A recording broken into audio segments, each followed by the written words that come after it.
ஏ ஸ்கூலுக்கு டைம் ஆகிட்டு இன்னும் தூங்கிட்டு இருக்கா. தம்பி எந்திமா, ஸ்கூலுக்கு டைம் ஆயிடுச்சு. இப்போ சீக்கிரம் இருந்துச்சுன்னா நான் டிவி போடுவேன். இல்லையா வரலையா? வெரி குட் பா. டோரிமோன் சொன்னாலே வந்துடுவான் பிள்ளை. நீ சாப்பிட்டீங்கன்னா உனக்கு வந்து நான் கேம் விளையாட ஃபோன் தருவேன். சாப்பிடுமா? Very good. கேம்னு சொன்னால் என் பிள்ளை சாப்பிடுவான். ஐயோ என் பிள்ளை தருதலையாக வளர்ந்துருக்கானே. சின்ன வயசுலேருந்து அவனை ஒழுங்காக வளர்த்துருந்தா ஒழுங்காக வளர்ந்துருப்பான். தருதலையாக இருக்கான். ஸ்கூலுக்கு டைம் ஆச்சே. தம்பி எந்தி, பைபிள் வாசிக்கணும், ஜெபிக்கணும். என்ன பண்ணிட்டு இருக்க? எந்தி.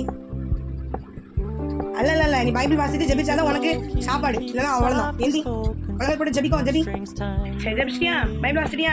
என்ன வசனம் மனப்பாடம் பண்ண? கட்டளை நம்புகிறவன் செழிப்பான். Very good very good. சரி இன்னைக்கு அம்மா உனக்கு சாக்லேட்லாம் வாங்கி வச்சிருக்கேன். சரியா? நீ பைபிள் வாசித்ததுனால உனக்கு வந்து நிச்சயம் ஸ்நாக்ஸ் உண்டு. ஆமா, அப்படிக்கிட்டே கதை கேளுமா.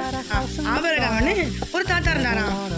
இதுல இருந்து என் பையன் பைபிள் படிச்சு வளர்ந்தனால நல்ல பையனாக கத்திரின் பிள்ளைய வளர்த்துருக்காரு. கத்திருக்க ரொம்ப ரொம்ப நன்றி செலுத்துறேன்.